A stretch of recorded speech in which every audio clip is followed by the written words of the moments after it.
este organismo ya ha pasado la semana 9, ¿ya? Porque a partir de esta semana ya se considera como feto.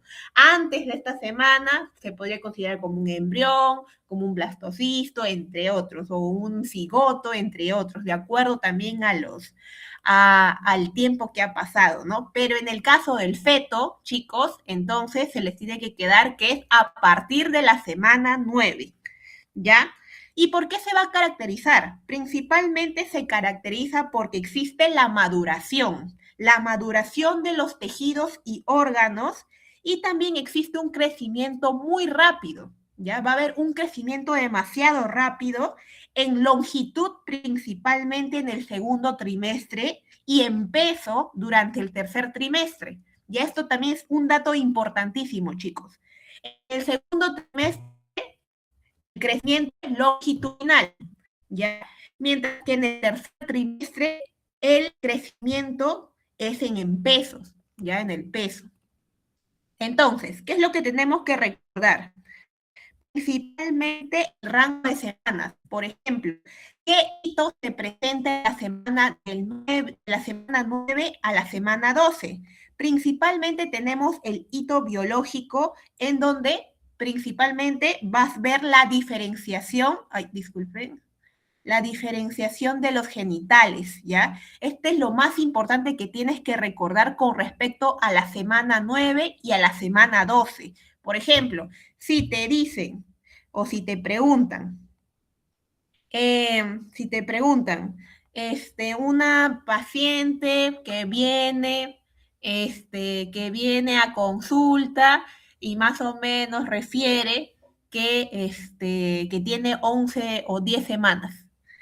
Ahí, qué examen le podrías hacer? Principalmente le podrías hacer un ultrasonido o una ecografía para determinar el sexo fenotípico. ¿Por qué? Porque en esta semana nosotros ya sabemos, ya podemos saber si es niño o niña, ¿ya? Es importante que recuerdes. Entonces, desde la semana 9 a la semana 12, nosotros podemos saber o diferenciar si va a ser un niño o si va a ser una niña. Eso es lo más importante que tienes que recordar con respecto a estas primeras semanas, ¿ya? Otro dato importante que puedes recordar en estas semanas vendría a ser que existe un retorno de las asas intestinales a la cavidad abdominal, ¿ya? Esto es algo que se produce en la semana 10 y en la semana 11. Ya es importante que recuerdes eso, ¿ya? Y cuando existe un fallo en el retorno, puede ocasionar lo que es un onfalocele y una gastroquisis. Y tú te preguntarás, ¿qué es eso? ¿Qué me estás hablando? Yo nunca he escuchado esas palabras. Principalmente, el onfalocele vendría a ser un defecto congénito en donde los órganos del bebé van a sobresalir del abdomen, ¿ya? A través del ombligo, ¿ya?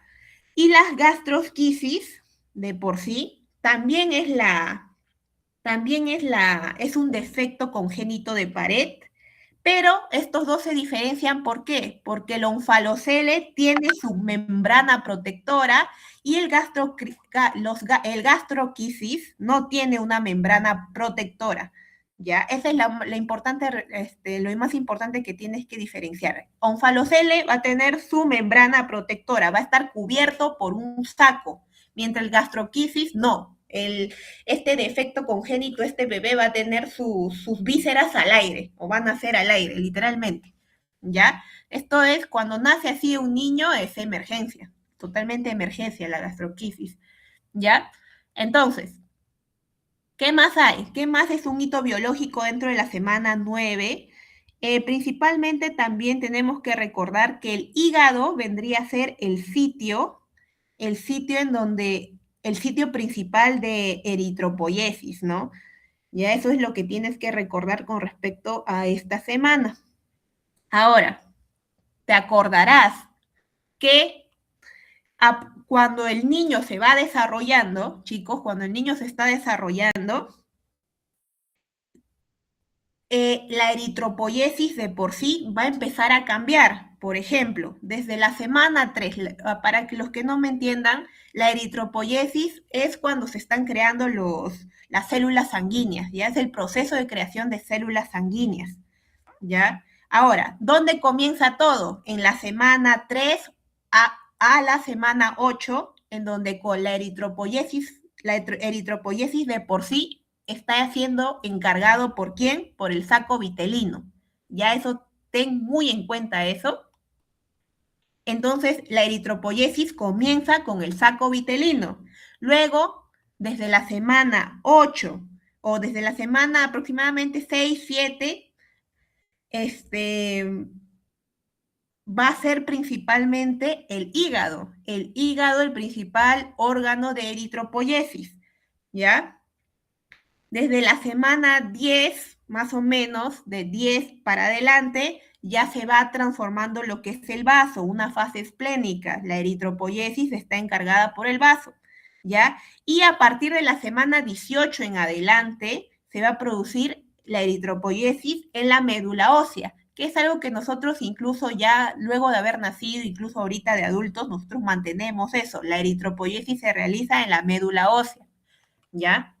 Entonces, chicos, lo que tienen que recordar de la eritropoyesis, todo comienza en el saco vitelino, luego migra al hígado, luego migra al vaso y luego migra a la médula ósea y termina en la médula ósea y la eritropoyesis en adultos es en la médula ósea. ¿Ya, chicos? Ya. Entonces, tenemos que el hígado, les expliqué, y la cabeza constituye casi la mitad del feto, ¿ya? Eso es importante, sí. Recuerdes que en estas semanas ya existe el crecimiento longitudinal del segundo trimestre, ¿no? Y eso sería con respecto a los hitos de la semana 9 a la semana 12. Yo les digo, recuérdense que acá vas a poder diferenciar si el niño es hombre o mujer, ¿ya? Y lo que también tienes que recordar de que si existe, que hay un retorno de las asas intestinales a la cavidad abdominal, ¿ya? Esas dos cosas tienes que recordarte, lo principal, ¿ya? Ahora, en la semana 13 a la semana 16, ¿qué hay? ¿Qué se produce? Principalmente acá se va a producir un crecimiento rápido. Eso quiere decir que se están desarrollando o existe una osificación activa de lo que es el esqueleto, ¿ya? Importante que recuerdes eso. La osificación activa se produce entre la semana 13 a la semana 16. También es un hito muy importante que tienes que recordar. Luego, ¿qué más va a presentar en los niños? Bueno, el feto de por sí. Los ojos y las orejas ya van a alcanzar su posición y también hay movimientos de deglución de líquido amniótico. El niño ya está tragando líquido amniótico en esta etapa. ¿Ya? Ahora, ¿qué observarías tú? Principalmente el feto ya comienza a coordinar movimientos, ¿ya? Entonces, a partir de la semana 13 a la semana 16, ya puedes, ya la mamá, incluso el papá, puede sentir lo que es el movimiento, ¿ya? El movimiento nos quiere decir que el feto ya es capaz de coordinar los movimientos, o sea, ya es capaz, hay un crecimiento, ¿no? Del esqueleto y todo eso. ¿Ya? Ahora, ¿qué más sigue? La semana 17, la semana 20. ¿Qué tienes que recordar acá? Principalmente tienes que recordar tres cosas importantísimas, estas también son muy importantes. Aparece el anugo, que vendría a ser un vello fino, y la vermis caseosa, que vendría a ser la grasa protectora, ¿ya? Eso es importante que recuerdes. El anugo aparece en la semana 17 a la semana 20. Lanugo y vermis caseosa, ¿ya? Luego de eso también se va a formar la grasa parda, lo que dice la grasa unilocular, multilocular, ya. La grasa parda, que es bastante característico en los bebés, se va a formar en esta semana, en la semana 17 a la semana 20, ¿ya? Y luego de eso tenemos que en los fetos femeninos, o sea, en las mujercitas, se va a formar el útero y la vagina. Y también importante, es un hito muy importante, los ovocitos primarios en esta etapa van a iniciar lo que es la meiosis, ¿ya? La meiosis de por sí. Esos tres datos tienes que acordarte sí o sí para la semana 17 a la semana 20. Ya, eso sí o sí te van a preguntar. La nugo, ¿cuándo aparece la nugo? ¿Cuándo aparece la vermis caseosa? ¿Cuándo se forma la grasa parda? Que es importante, ¿por qué? Porque es la productora de calor. Y cuándo los ovocitos primarios inician la meiosis, entre la semana 17 a la semana 20. ¿Ya? Y acá ya de por sí los movimientos perceptibles por la madre. Acá sí o sí vas a sentir que el bebé se está moviendo, que la mamá sí o sí te va a referir que el bebé se está moviendo. ¿Ya? Acá comienza a coordinar y acá ya sí o sí la madre ha sentido los movimientos. ¿Ya? Eso con respecto a las semanas. ¿Alguna pregunta con respecto a las semanas? Si no continuamos, seguimos avanzando, o algún dato que quieran decirnos, o algún dato que les haya dicho los doctores, que puedan compartirlo también entre sus compañeros. Si no hay, continuamos entonces. Ya. Luego, si nos quedamos en la semana 20, del 17 al 20, entonces vamos a ir a la semana 21 a 25. Y acá, ¿por qué acá es importante? Principalmente porque ya se está formando lo que es todo este complejo respiratorio, y por eso es que se da el inicio de la secreción del surfactante pulmonar. ¿Quién produce el surfactante pulmonar? Es algo que también les pueden preguntar y es básico, ¿ya? ¿Quién produce, chicos?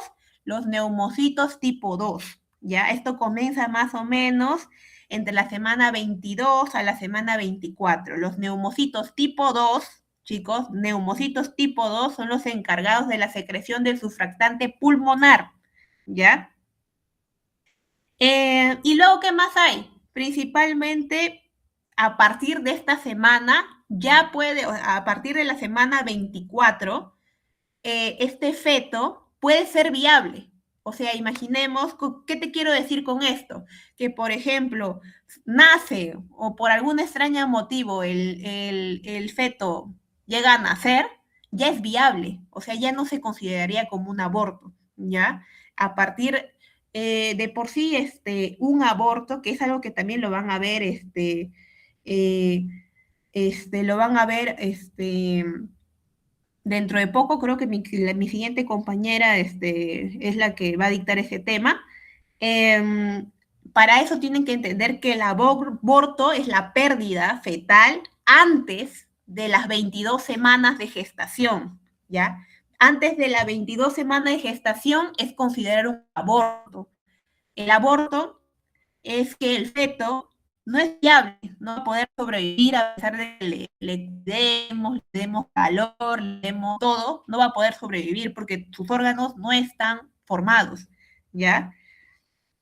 Y es a partir de la semana 24 en donde sí este feto puede ser viable. Ya hay muchos casos, incluso en San Bartolomé, que unos doctores me comentaron que sí han logrado, poder salvar niños de 24 semanas, ¿no? De, de desarrollo. Y sí es posible, ¿ya? Es por eso que a partir de estas semanas es el límite inferior de la viabilidad fetal, ¿ya? 24 semanas. Luego, los aspectos clínicos, principalmente ya hay un intercambio gaseoso rudimentario, ¿ya? Eso con respecto a la semana 21 a 25. Lo que tienes que recordar acá, la formación o el inicio de la secreción del surfactante pulmonar tipo 2. Ya, ese es lo más importante. Ahora, luego, la semana 26 a la semana 30, principalmente los ojos acá del niño ya van a abrirse ya. Ya hay los ojos se abren, acá ya se termina o se completa la formación del surfactante. Y como les dije, acá la médula ósea va a asumir la eritropoyesis. Ya totalmente queda asumida por la médula ósea hasta el final de los días de la persona. ¿Ya? Acá ya hay una muda total, ¿ya? Y también tenemos el control dentro del sistema nervioso central sobre la respiración y la temperatura. Y también hay un descenso de los testículos, ¿ya? Acá es donde en los varones hay un descenso de los testículos, ¿ya? Ahora, dentro de este periodo de tiempo, los pulmones ya tienen una capacidad de respirar aire ambiental con asistencia neonatal. O sea, imaginemos que un niño nace, un niño ha nacido en la semana 30, este niño ya puede respirar. Obviamente, vamos a tener que darle corticoides para maduración pulmonar, ¿ya? Pero este niño ya tiene la capacidad, puede sobrevivir con asistencia respiratoria, ¿ya? Ahora, ¿qué más?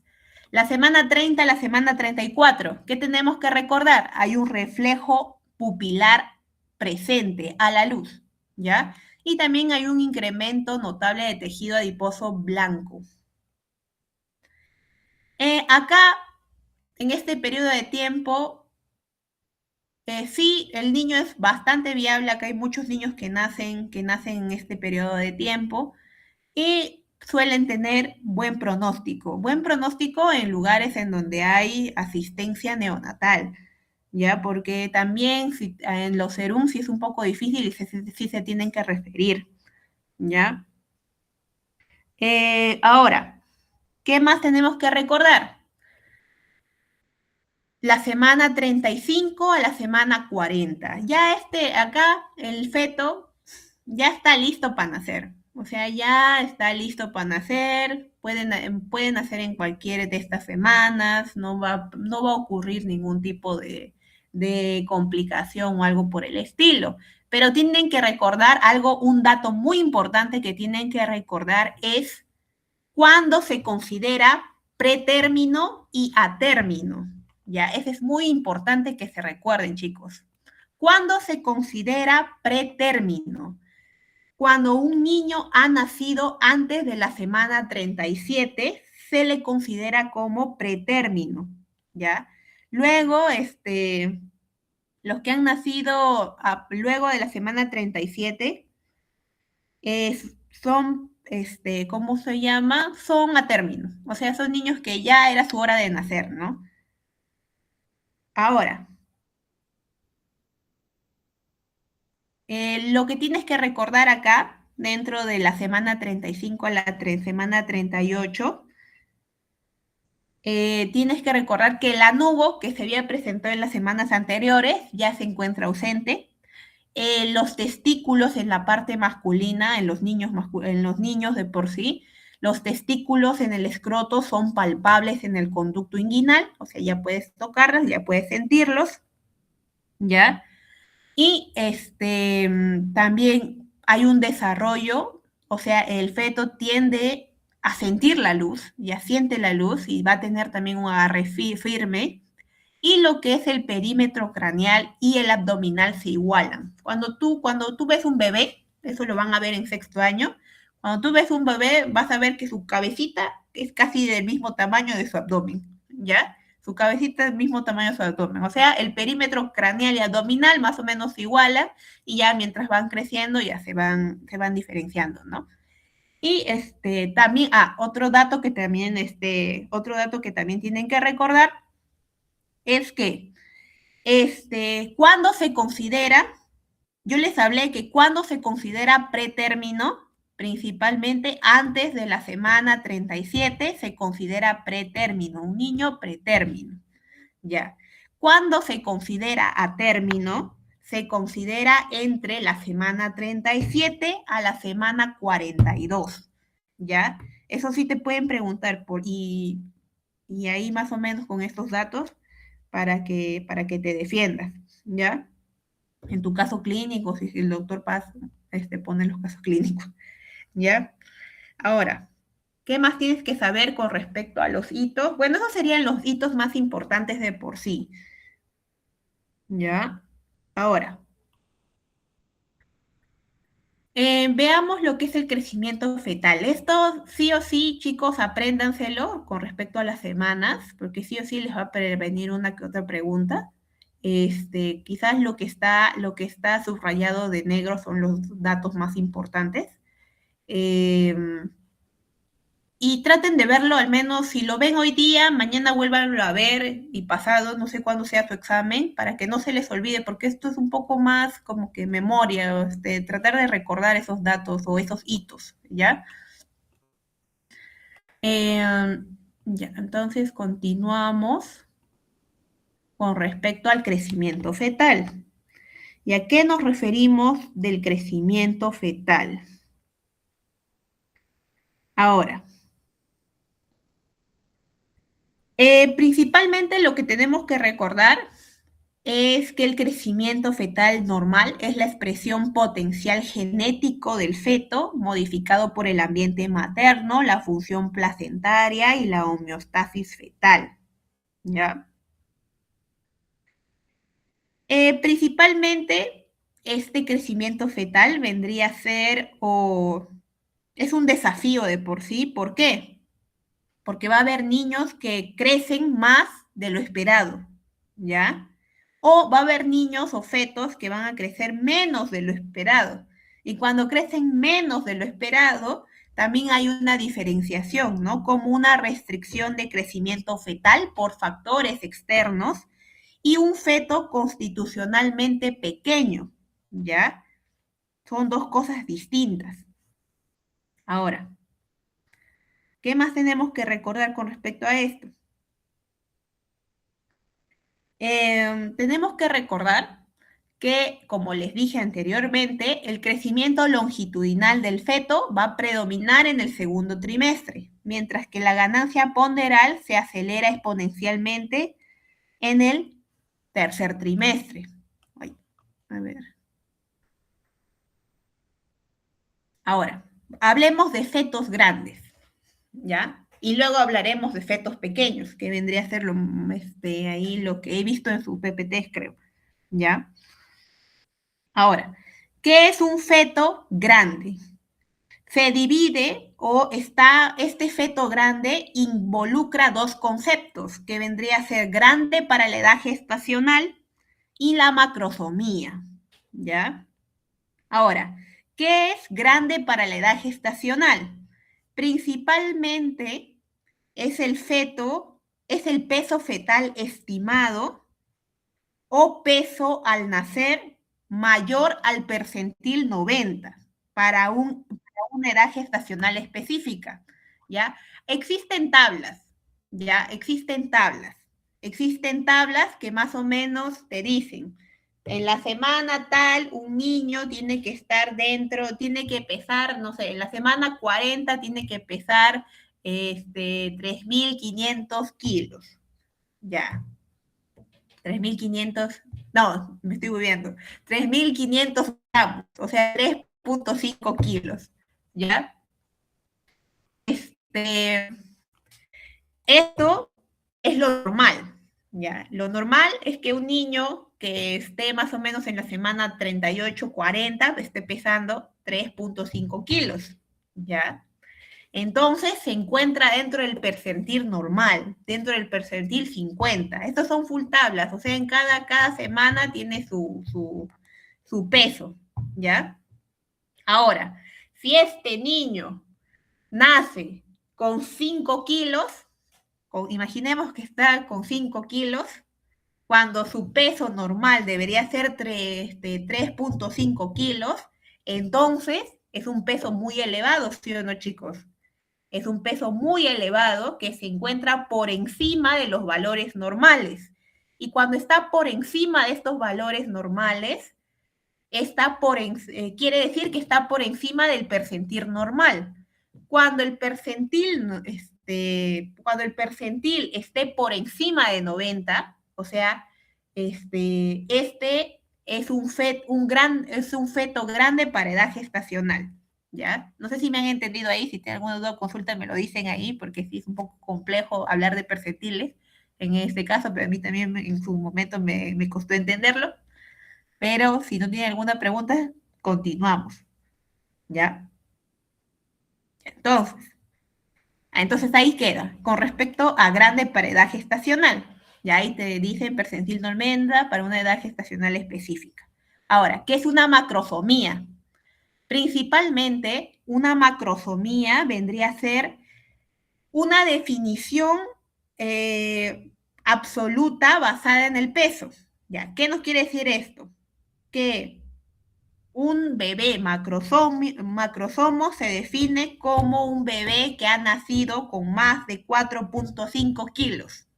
Ya, eso nos quiere decir los macrosomos, que es un bebé que ha nacido con más de 4,5, incluso la ACOG, que vendría a ser la American College of, bueno, ya, cosas de obstetricia y ginecología, nos dicen que es un peso mayor a 4.000 gramos o 4 kilos. Algunos también especifican o dicen que es 4,5 kilos, un macrosomo. Si en tu pregunta te dice bebé con 4,5 kilos, ¿qué es? Es un macrosomo, ¿ya? Es un bebé con macrosomía. ¿Y cuáles son los factores de riesgo clave que tienes que recordar?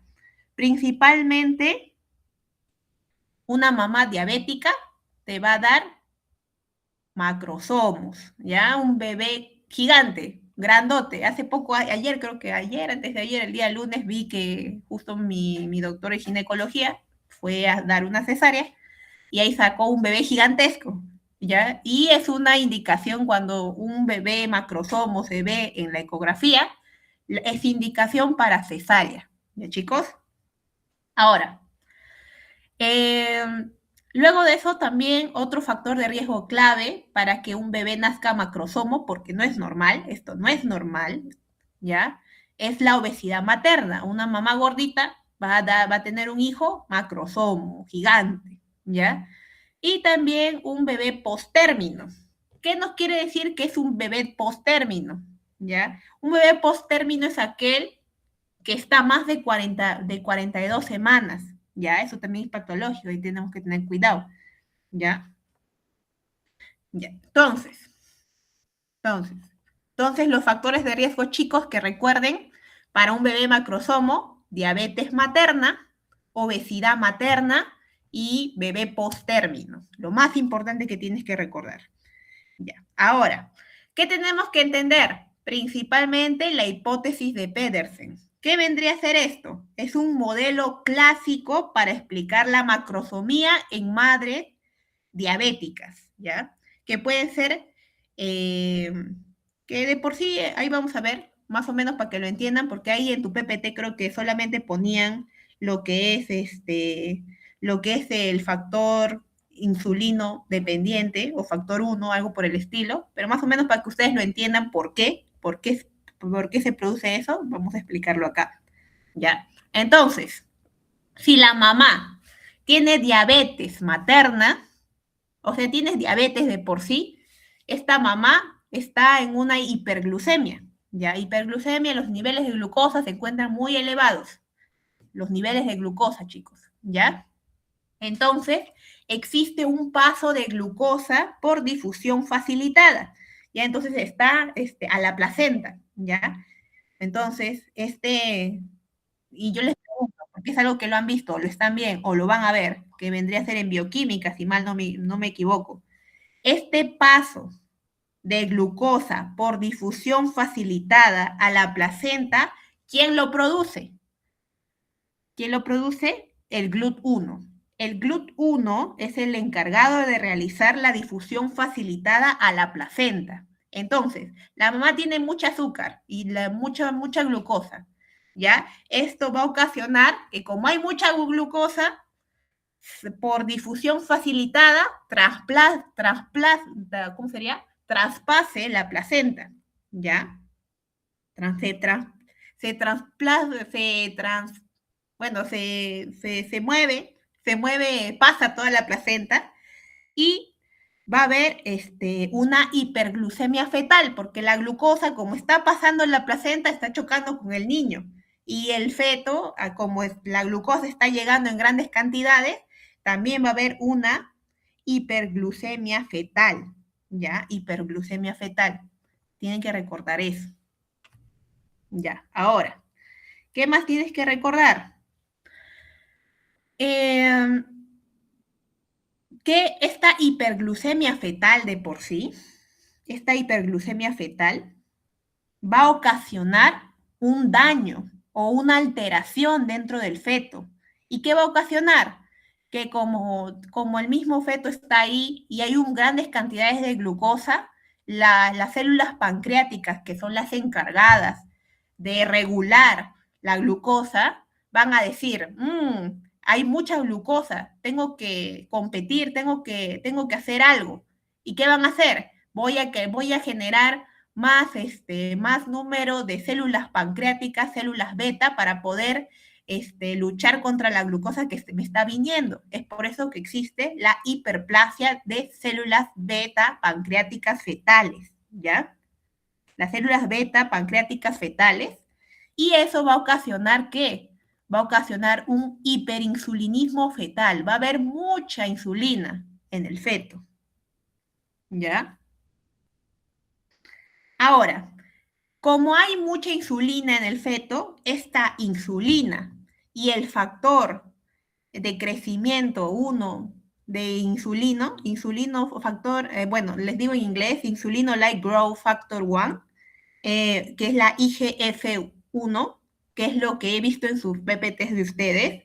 Ese IGF-1 y la insulina van a actuar como las principales hormonas de crecimiento fetal en la segunda mitad del embarazo, ¿ya? Tienen que recordar eso. Estas van a ser las principales hormonas, ¿ya? Principales hormonas que van a trabajar conjuntamente, ¿para qué? Para que el niño crezca mucho, ¿ya? Eh, ¿Y qué va a ocasionar? Imaginemos, entonces, tiene una insulina alta y también tiene este IGF-1 bastante elevado. ¿Qué ocasiona? Principalmente va a ocasionar este hiperinsulinismo crónico, va a estimular lo que es la hipertrofia celular, ¿ya? O sea, va a haber un crecimiento celular, ¿ya? Va a crecer la célula, ¿ya? Y también va a haber un depósito excesivo de grasa en los tejidos sensibles a la insulina, ¿ya? Entonces, en los tejidos que son insensibles a la insulina, ¿y cuáles son esos? Me preguntarás, principalmente el abdomen o la zona de los hombros, estas son zonas sensibles a la insulina, va a haber un depósito de grasa, ¿ya? Y por ende va a ser un bebé gordito, pues eso va a estar grande, ¿ya? Va a estar grande. Y esto principalmente hay un crecimiento en zona abdominal, en zona de hombros, pero el tamaño del cerebro no creo, o sea, se mantiene normal, solamente engorda. Es como si estuviera engordando, ¿ya? Y va a generar esto un crecimiento asimétrico desproporcionado, ¿ya? Entonces, eso es cómo la diabetes materna influye en la macrosomía, ¿ya? Ahí te dice las complicaciones maternas, allá. Y entonces, luego de haber explicado, ¿tienen alguna duda, alguna consulta, algo que me quieran decir? Ya, entonces, ya. Entonces, continuamos. Ya. Continuamos. Tenemos entonces las complicaciones. ¿Por qué hay complicaciones en un bebé grande? Principalmente puede haber complicaciones maternas, fetales, esas dos principalmente, ¿ya? La principal materna es que hay desgarros perineales de tercer a cuarto grado. ¿Ya? ¿Por qué hay desgarros? Como el bebé es muy grande, es tan grande que no puede pasar el canal vaginal, o sea, pasa con dificultad, ¿ya? Y es por eso que existe desgarros, ¿ya? También puede ocasionar hemorragia posparto. ¿Por qué? Porque puede existir una atonía uterina, o sea, no hay contracción del útero, ¿ya? Y también puede haber una rotura uterina, que es bastante raro, ¿ya? Es bastante raro. Pero eso vendría a ser complicaciones maternas. Ahora, complicaciones fetales. Como el bebé es muy grande, ¿qué puede ocasionar? Puede haber una distocia de hombros, ¿ya? O sea, más o menos, ¿qué te quiero decir con distocia de hombros? Para que más o menos me entiendas. Principalmente que los hombros se van a quedar atrapados detrás de la sínfisis del pubis materno. O sea, se quedan atrapados sus hombritos. Como es muy grandecito, no puede salir. ¿Ya? También va a haber lesiones del plexo braquial, ¿ya? Esto principalmente a la tracción, o sea, cuando nosotros intentamos sacar al bebé como es tan grande, nosotros puede haber una distocia de hombros y por ende una lesión del plexo braquial, ¿ya? Y también puede haber una hipoglucemia neonatal, ¿ya? ¿Por qué? Se preguntarán, ¿por qué hay una hipoglucemia neonatal? ¿No sería al revés? No. La hipoglucemia neonatal principalmente ocurre, ¿por qué? Porque cuando nace, sí o no, chicos, nosotros pinzamos el cordón umbilical, o sea, cortamos o, bueno, lo dejamos ahí un rato para que pase la sangre y lo pinzamos, ¿ya? Entonces, si la mamá era la que tenía diabetes y ella le daba toda la glucosa, le pasaba toda la glucosa por la placenta y por el cordón umbilical, ¿ya? Cuando cortamos eso, existe como que para o cesa abruptamente lo que son el aporte de la glucosa materna, ¿ya? Va a haber un cese de la glucosa materna. Y como esa era la glucosa que las células pancreáticas del neonato decían, acá esta glucosa materna es la que me está haciendo que crezca, o sea, que crezca el número de células y que produzca más insulina. Cuando existe un cese abrupto de esta glucosa, los niveles de insulina van a permanecer igualmente elevados, o sea, van a estar altos, porque él ya está acostumbrado a recibir estos niveles de glucosa por parte de la mamá, ¿ya? Y como está trabajando la insulina tanto, los niveles propios de él, porque él no está produciendo o él no está consumiendo tanta glucosa como de la que consumía de su mamá, ¿ya? Él no está produciendo tanto. Eso va a ocasionar una caída drástica de la glucemia en las primeras horas de vida, lo cual puede conllevar incluso a la muerte del bebé. Ya, eso es importante que recuerden. Ahora, ¿qué tienes que hacer? Principalmente cesárea, como les dije, ¿no? 4.5 ya hay más o menos ves en ecografía y ya cesárea. Ya, eso con respecto a crecimiento fetal. Ahora, también había visto restricción de crecimiento. La restricción de crecimiento intraútero de por sí es un término principalmente utilizado para un peso fetal estimado o una circunferencia abdominal menor al percentil 10 para la edad gestacional. Entonces tienes que recordar, los macrosomos estaban por encima del percentil 90, mientras los que tienen restricción de crecimiento intraútero, que vendrían a ser los fetos chiquitos, están dentro o son menores al percentil 10. ¿Ya? ¿Qué más tienes que recordar? Principalmente, RCIU vendría a ser un tema bastante amplio, ¿ya? Pero en este caso, por lo que pude ver, principalmente lo que te tienes que aprender son los factores implicados en qué es lo que ocasiona restricción, qué es lo que ocasiona la restricción del crecimiento intraútero. Ya no te piden tratamiento, no te piden nada de eso, no te piden clasificación, porque incluso hay una clasificación que vendría a ser entre simétrico y asimétrico. Si estás interesado, si te alcanza el tiempo, puedes revisarlo, porque así entiendes más la patología. Pero ahorita vamos a ver lo que es los factores maternos. Los factores en general que involucran o que causan la restricción de crecimiento intraútero. ¿Ya? Ahora, los factores maternos. Los factores son infinitos, ¿ya? Pero lo más importante que tienes que recordar, hipertensión arterial, ¿ya? Diabetes mellitus, preeclampsia, antecedentes de RICU, si una mamá ha tenido ya una restricción de crecimiento intraútero antes, muy probablemente que tenga de nuevo, ¿ya? SAF, ¿qué es un SAF? Síndrome antifosfolipídico. Ya, eso tienes que recordar. Drogas, estrés, alcohol, útero doble septado o miomatosis. Ya, tienes que recordar eso. ¿Ya? Ahora,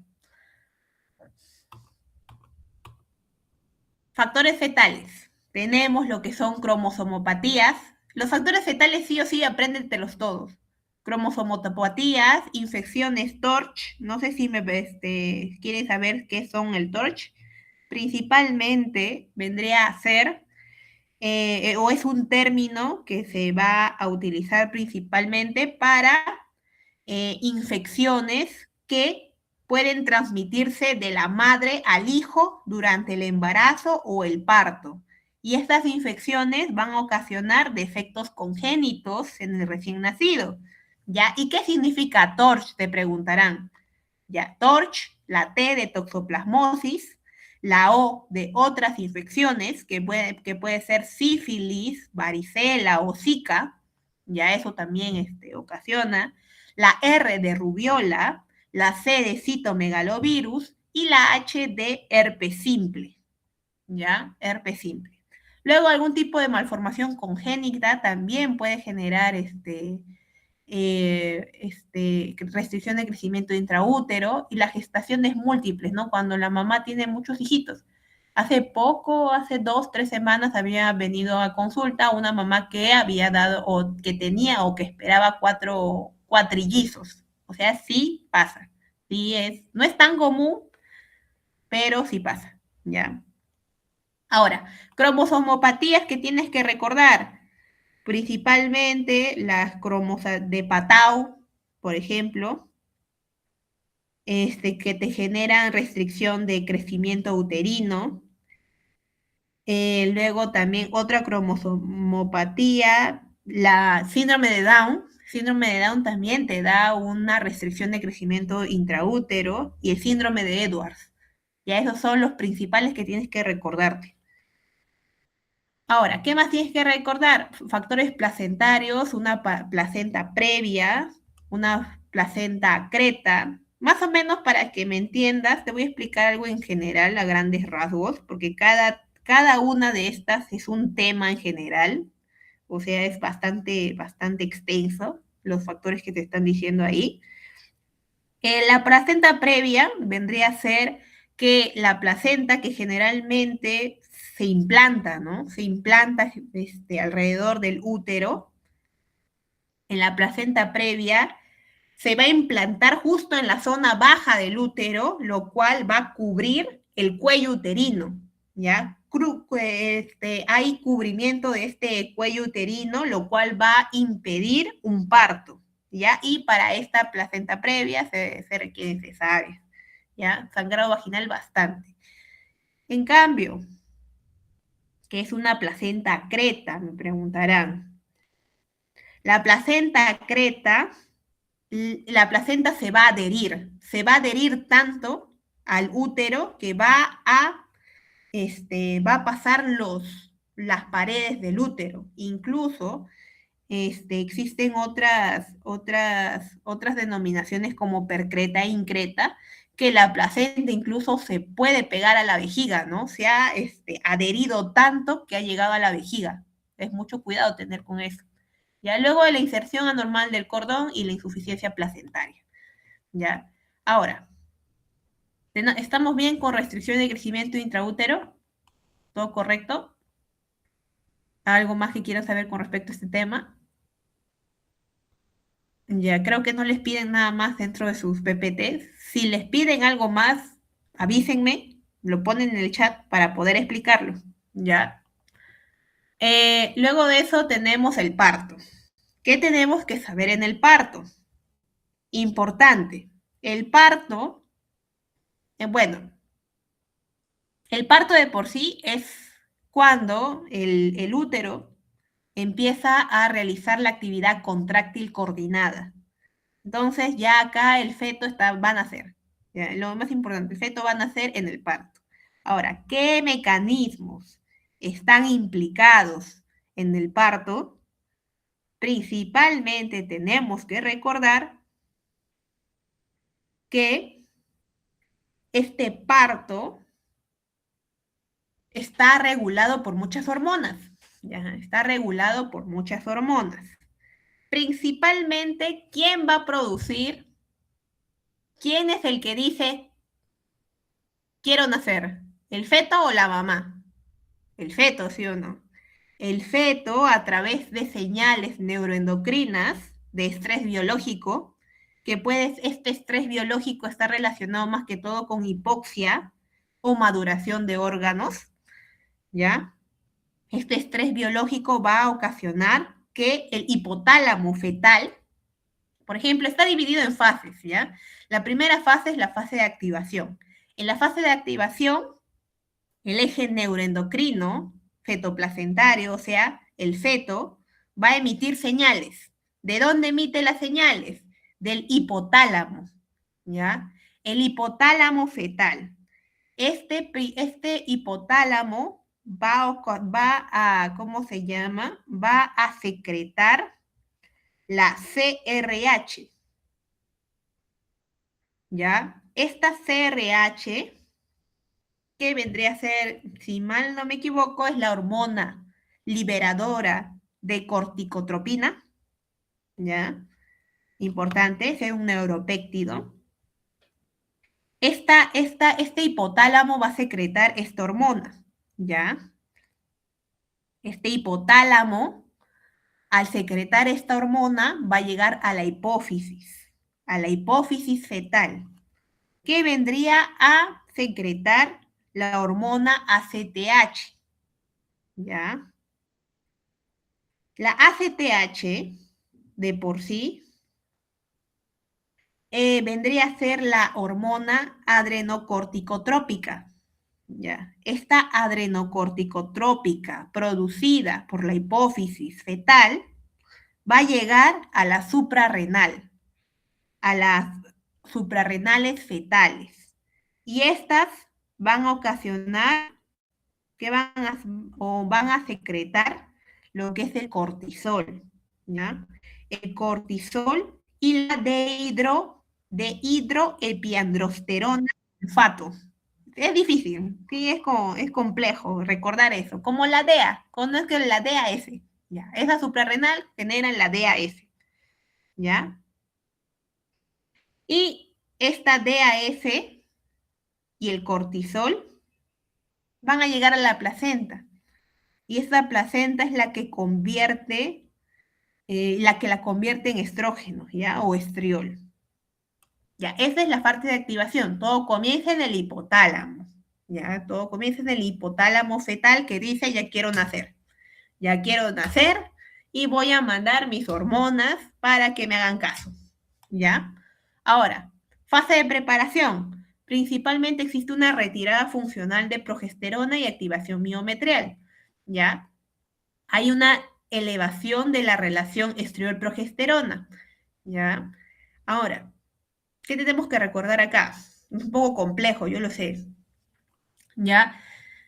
En los receptores, principalmente hay una reducción de lo que es el PRB, ¿ya?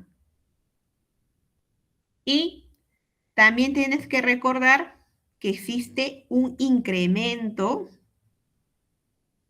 del PRA, ¿ya? Ahora,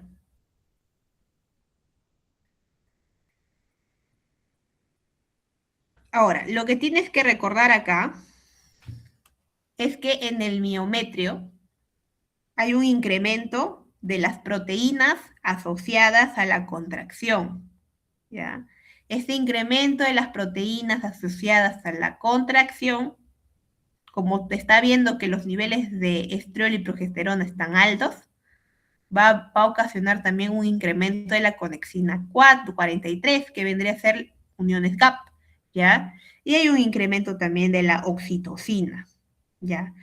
Existe un aumento de 200 veces de oxitocina al final del embarazo. O sea, se incrementa demasiado, un incremento exponencial, ¿ya? Y A partir de eso, el útero ya está sensibilizado, es como que ya le están avisando, ¿no? Ya voy a nacer, por si acaso prepárate, ¿ya? Todo lo que son las proteínas asociadas a la contracción, ¿ya? Ahora, ¿qué más tienes que recordar? La fase de desencadenamiento. Entonces, ahí encontramos lo que es la decidua y las membranas fetales. Y tenemos las prostaglandinas, que vendrían a ser los verdaderos desencadenantes efectores del parto, ¿ya? Ahora, tenemos el P, la prostaglandina F2 alfa, un potente uterotónico que va a generar las contracciones miometriales, mientras que la prostaglandina E2, la maduración cervical, importante, ¿ya? Ahora, ay, ¿dónde me estoy llevando? Mm, ya, entonces, ¿cómo pasa? ¿Qué pasa acá? Entonces, hay una presión de la cabeza fetal. El feto está presionando su cabeza para nacer. Entonces, se activan mecanorreceptores cervicales de esa zona, lo cual va a ocasionar que el hipotálamo produzca oxitocina, ¿ya? Esto va a ocasionar a su vez un incremento de la fosfolipasa C, ¿ya? Y va a hacer que entre masivamente el calcio, ¿ya? Entra masivamente. Luego, este calcio se va a unir al calcio modulina y va a ocasionar las contracciones miometriales coordinadas. Y es de esta manera en donde el niño nace, ¿no? Por mediante las contracciones que se realiza el fondo del cuello del útero, ¿ya? Se iban haciendo y van haciendo. ¿Ya? Eso sería todo con respecto a este tema. No sé si hay algún tema más que me estoy dejando, que quieren revisarlo. Si no, pasamos a lo que es las preguntas. Ahorita díganme normal, no, yo estoy acá para ayudarlos principalmente, para que salgan bien en su examen, que es bastante importante, ¿ya? Si no tienen nada ahorita, vamos a continuar más o menos con las preguntas. Ya ustedes lo visualizan, porque ya va a entrar el siguiente ponente. Principalmente, las primeras preguntas son del parto. Ahí ustedes tienen, les voy a pasar su PPT, más o menos para que recuerden. Y estas preguntas quizás son un poco más importantes. ¿Por qué? Porque muy probablemente sí les vengan. Por ejemplo, el desarrollo fetal, los genitales externos se diferencian lo suficiente como para determinar el sexo fenotípico mediante ecografía, como les dije, entre la semana 11 y 12. Eh, ¿En qué rango de semanas el feto empieza a secretar surfactante pulmonar y se alcanza el límite inferior de la viabilidad fetal entre la semana 22 a 24? ¿Y quién secreta el surfactante pulmonar? Los neumocitos tipo 2, ¿no?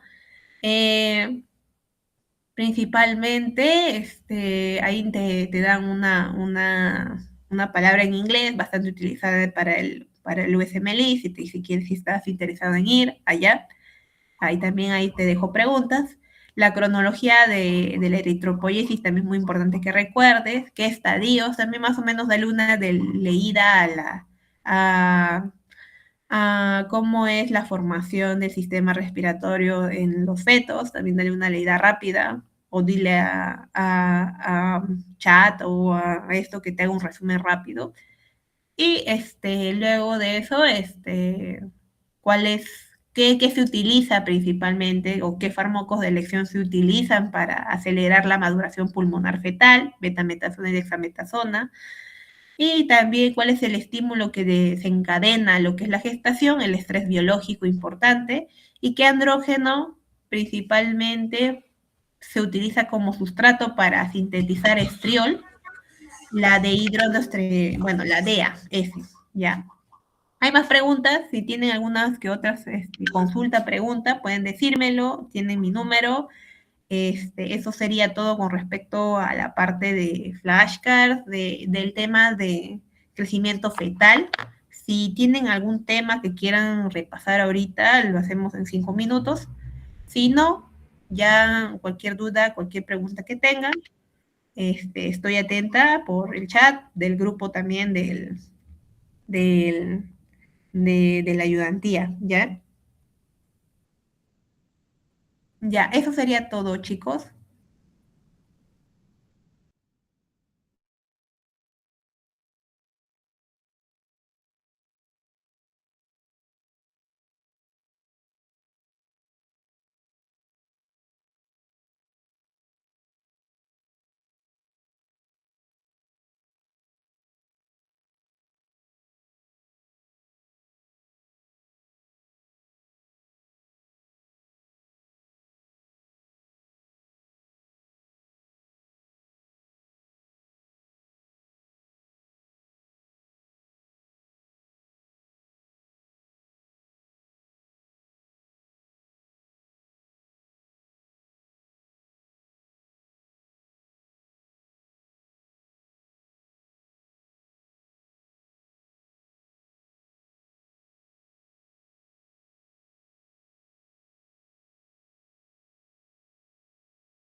Soy estudiante de medicina de sexto año en la Universidad Nacional Mayor de San Marcos.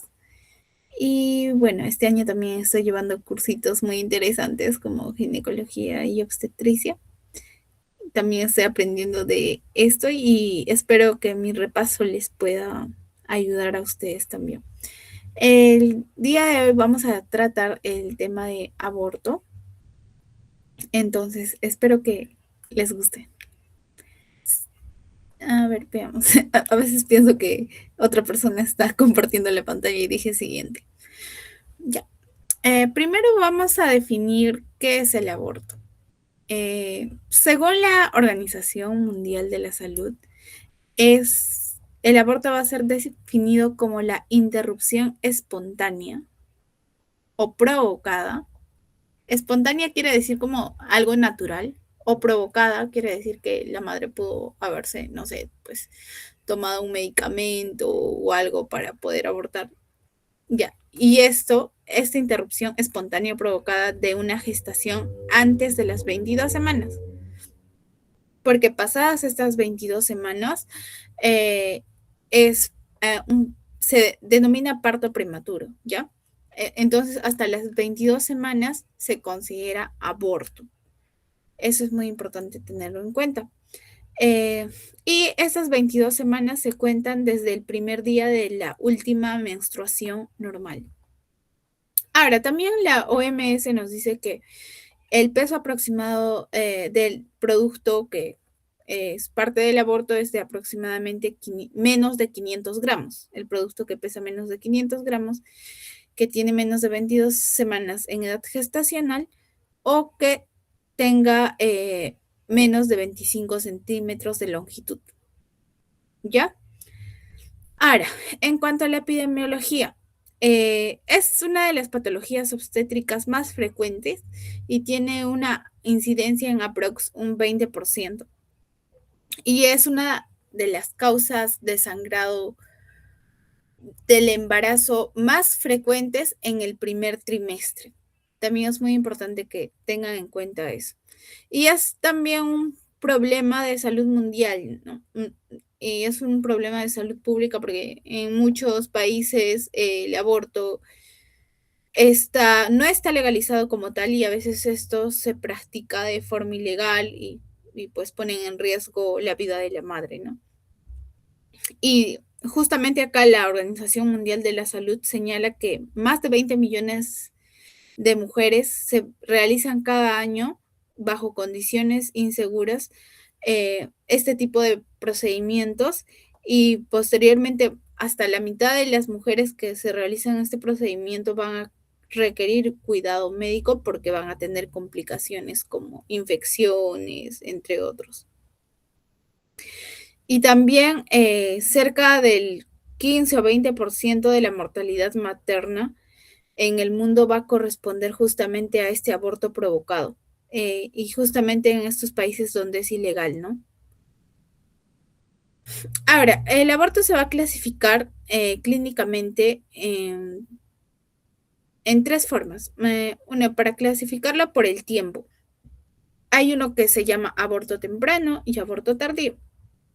El aborto temprano es cuando se tiene una edad gestacional menor a 9 semanas. Y el aborto tardío, no, perdón. El aborto temprano se dice que se dice cuando hay una edad gestacional menor a 12 semanas, no es menor a 9 semanas, lo siento.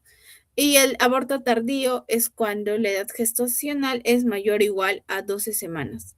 ¿Ya? Ahora, en la forma de presentación puede ser un aborto espontáneo, quiere decir que se da de forma natural, o puede ser un aborto inducido, ya sea, por ejemplo, por tomar medicamentos, ¿no? Y justamente acá la legislación peruana no acepta este tipo de abortos. Ahora, también hay otro tipo de aborto que se llama terapéutico. Este es un aborto que se realiza en una junta médica. Este aborto sí está legalizado con el objetivo de salvaguardar la vida de la madre y pues porque la vida de la madre también corre en peligro, por eso es que tienen que terminar ese embarazo, ¿no?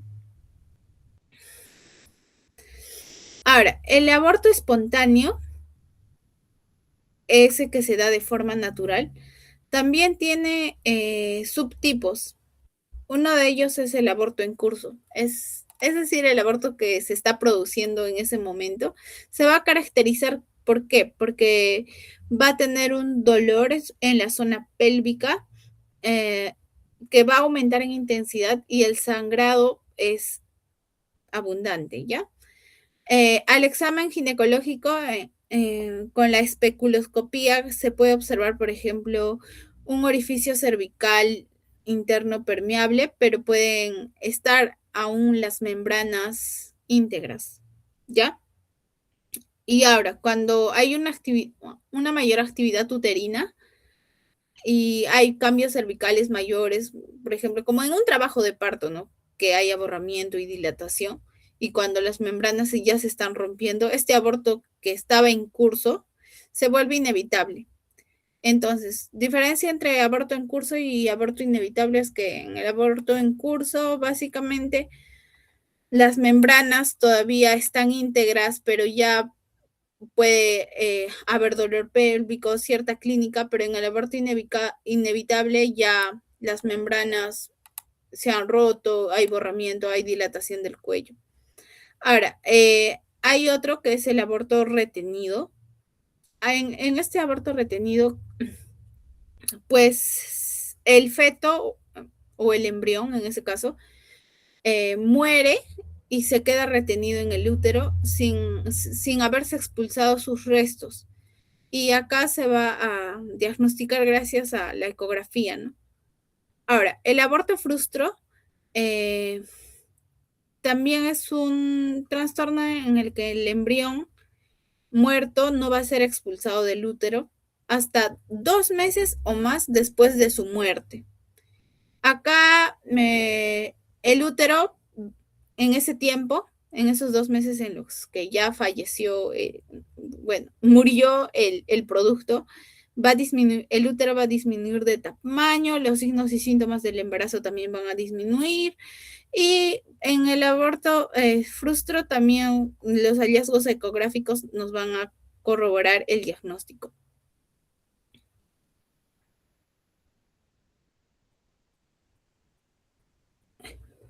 Ya, ahora, aborto incompleto es básicamente que se expulsa de forma parcial los restos del embrión o del producto consangrado. No se expulsa completamente el producto. Y en el aborto completo se expulsa totalmente el producto y también las membranas que se han podido formar, como la placenta.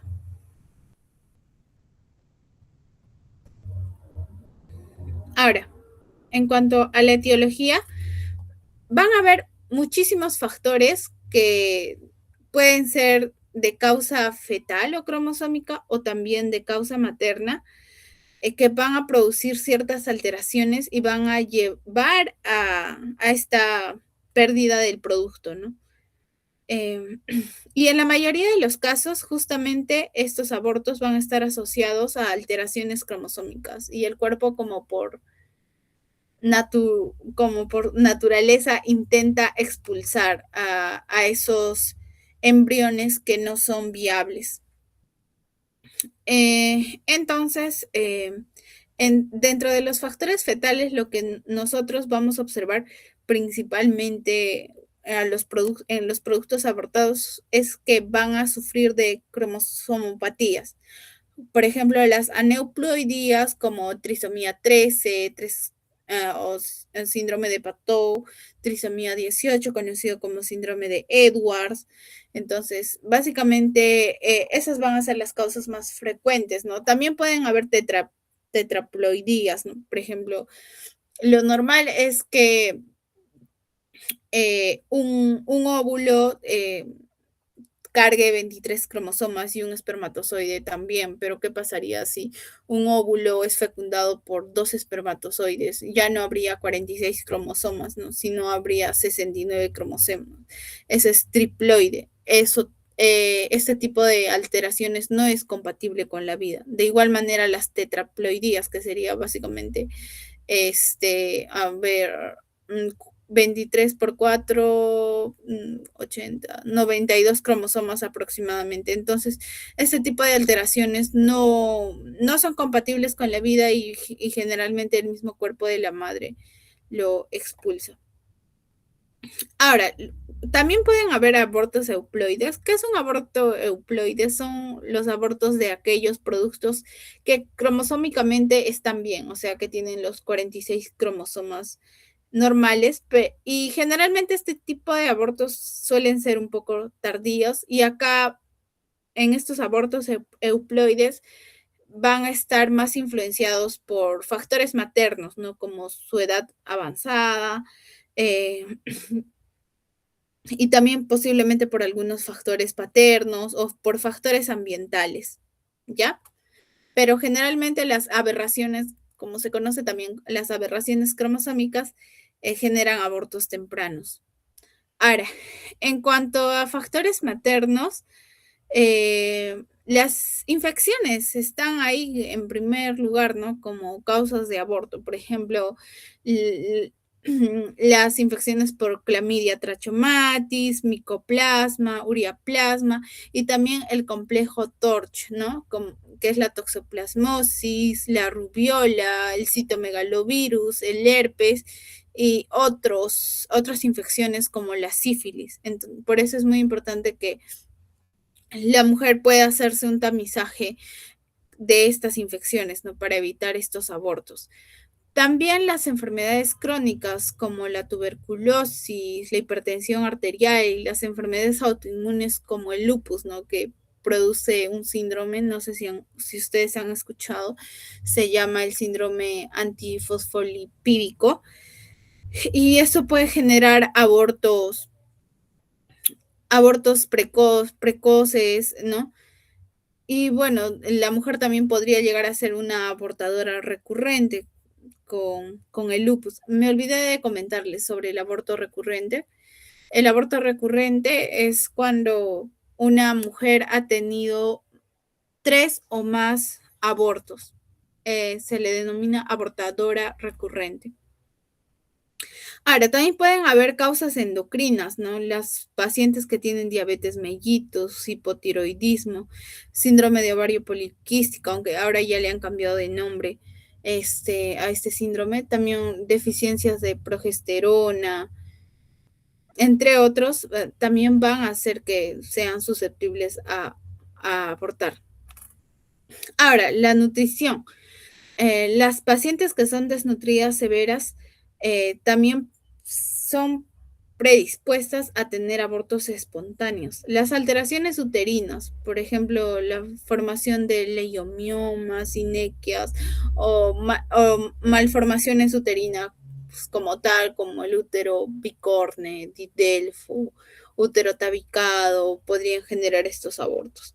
También la insuficiencia cervical.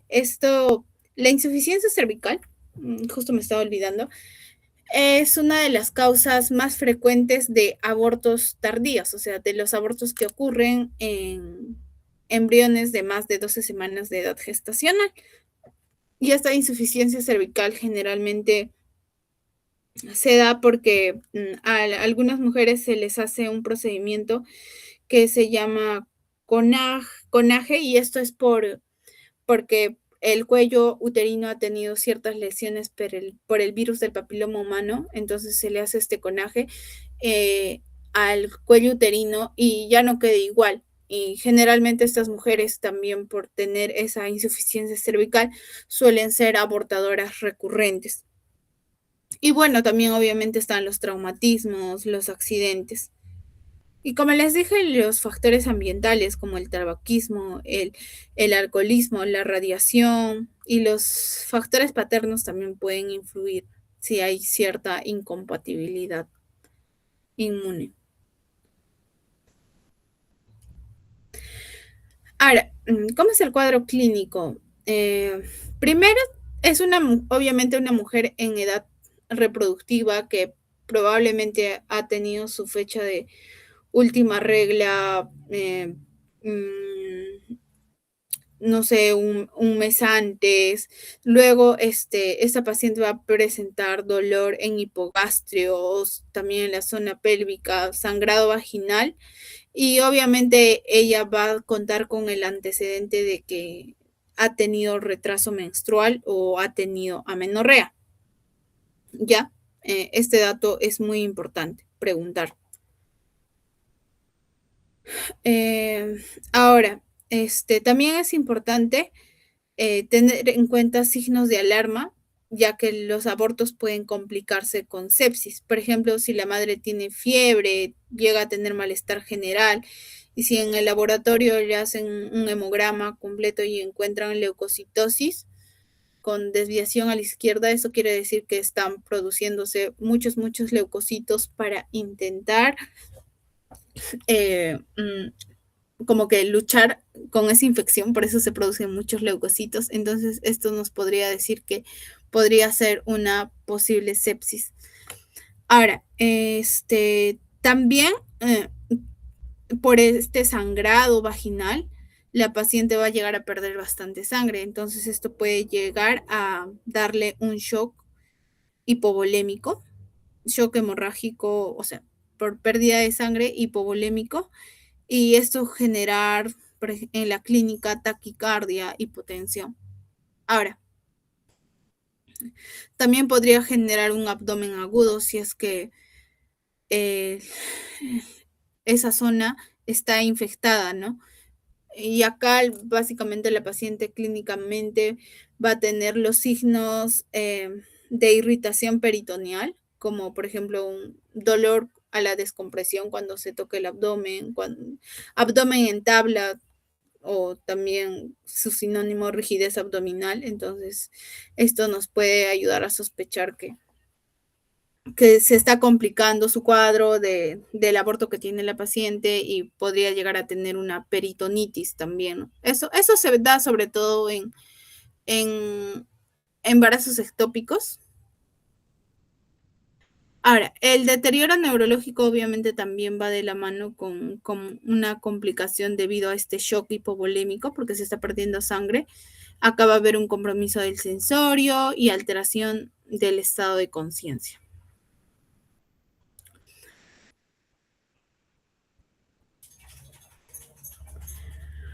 Ahora, para hacer una clínica bueno, la manifestación clínica entre los diversos tipos de aborto, vamos a ver, por ejemplo, por columnas. Los abortos que están en curso, o sea que en estos momentos, digamos, se está expulsando el producto, el sangrado suele ser mayor y abundante. En el aborto incompleto, el sangrado es activo. En el aborto retenido frustro, o sea, que el embrión o el producto que ya no tiene vida, aún se ha quedado en el útero por aproximadamente 4 semanas. En este tipo de aborto, el sangrado va a ser escaso o nulo. En el aborto completo, es decir, cuando ya se expulsó todo el producto y sus anexos, el sangrado también va a ser poco, ¿no? Va a disminuir. Y en la amenaza de aborto también el sangrado es poco, ¿ya? Entonces, el sangrado que nos debe de preocupar es justamente en el aborto que en estos momentos está en curso, ¿ya? Porque suele ser abundante. El dolor pélvico también en los abortos en curso son intensos, ¿ya? A diferencia de los otros tipos de abortos que pueden ser leves, escasos, pero en el curso en el aborto en curso el dolor pélvico también aumenta en intensidad.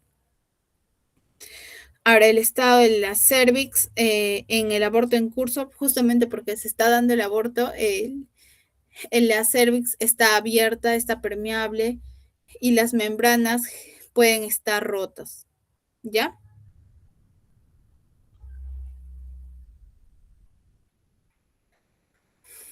Ahora, ¿qué exámenes auxiliares se pueden solicitar para...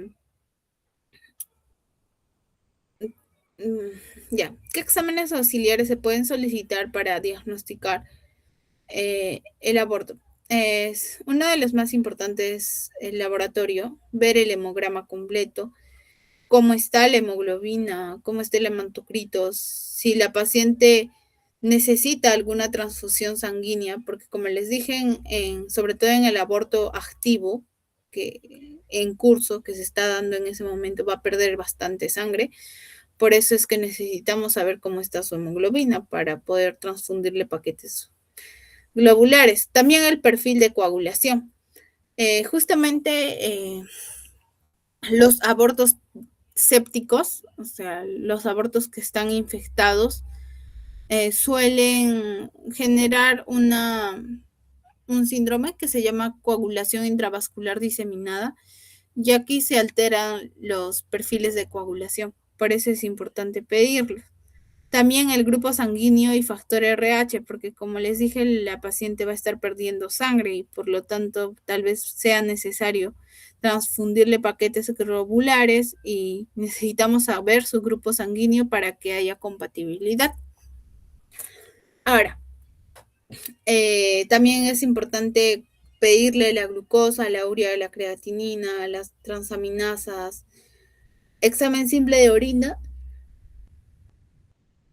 y urocultivo también. Y bueno, obviamente las pruebas para sífilis, que son la BDRL, la RPR, la prueba rápida de VIH, porque también las infecciones, como les mencioné anteriormente, son causas de aborto. Ahora, ¿qué imágenes se pueden solicitar? La ecografía transvaginal, pues para poder ver si, no sé, o descartar un aborto frustro, un aborto incompleto, entre otros. También anticoagulante lúpico, anticardiolipina, si sospechamos que este aborto puede ser por una enfermedad autoinmune.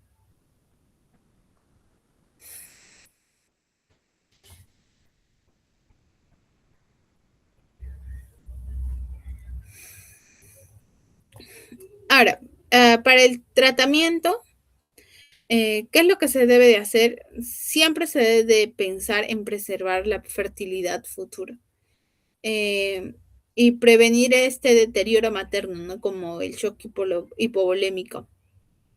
Mm, y es algo muy importante tener en cuenta que las pacientes adolescentes siempre las debemos hospitalizar. Eh, ahora, para el tratamiento del aborto, si es un aborto precoz, o sea, menos de 12 semanas de edad gestacional, lo que se puede hacer es un manejo médico, o sea, con medicamentos básicamente, o un manejo ya más avanzado. En el manejo, bueno, y esto se le debe consultar con la paciente, ¿no? En el manejo médico lo que se puede utilizar son medicamentos eh, como lo que se utiliza acá son medicamentos, ¿no? A ver, y, y también lo que se le puede sugerir a la paciente es otro procedimiento que se le llama aspiración manual endouterina. Y esto se da sobre todo, como les mencioné anteriormente, en abortos tempranos menores de 12 semanas que no tienen complicaciones. En las pacientes que están hemodinámicamente descompensadas, es decir, sus signos vitales están alterados o tiene signos de shock hipovolémico o está con una infección o tiene sepsis, entonces a ellas debemos hospitalizarlas, canalizar una vía venosa, administrarles cloruro de sodio, entre otros. ¿Ya? Entonces, viendo la situación o la gravedad de la paciente, vamos a ver cómo podemos actuar. Y como les dije, siempre la primera opción es un manejo médico, es decir, recomendándole a la paciente tomar medicamentos. Y esto es en abortos tempranos menores de 12 semanas de edad gestacional. Acá lo que se puede dar es un medicamento que se llama misoprostol. Se puede dar por vía oral, una dosis única, por vía sublingual, también dosis única, o también se puede dar en forma de óvulos por vía vaginal, en 3 dosis aproximadamente. ¿Ya?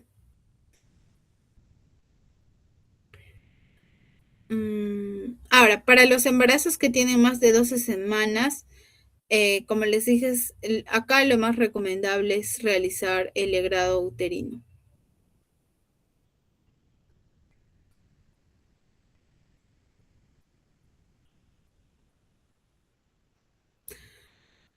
Ya, justamente aquí están las diferencias entre el legrado intrauterino y el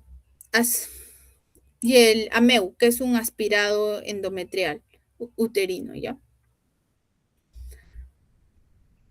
Acá el AMEU se aplica básicamente a abortos precoces, menos de 12 semanas de gestación. Y la condición es para realizar el AMEU es que sea un aborto no complicado, o sea, que no haya signos de sepsis, signos de shock. Y bueno, el tamaño uterino también tiene que ser menos de 12 centímetros. Y este puede ser un procedimiento ambulatorio, es decir, programado por el médico, ¿no? Los beneficios de la MEU es que hay menos complicaciones que se asocian con el legrado tradicional. Ahora, el legrado uterino se hace a abortos que tienen más de 12 semanas de edad gestacional. ¿Por qué? Porque hay un mayor tamaño uterino, ¿ya? O también cuando hay una falla del manejo médico, o sea, cuando se utilizó misoprostol y no sé, no hizo efecto o siguen restos en el útero, o se hizo un ameo previo y también fracasó el ameo, entonces se pasa al legrado uterino instrumental. Y en este legrado sí se requiere hospitalización. ¿Ya? Entonces, Diferencia principal entre el AMEU y el legrado uterino es que el legrado uterino es más invasivo que el AMEU. El legrado uterino se hace en abortos más avanzados y bueno, tiende a tener un poco más de complicaciones que el AMEU, ¿no? Y el AMEU se hace en abortos tempranos. Se puede optar a AMEU o misoprostol cuando una paciente está hemodinámicamente estable. Cuando una paciente está hemodinámicamente inestable o tiene más de 12 semanas de gestación, entonces se preferirá el legrado uterino.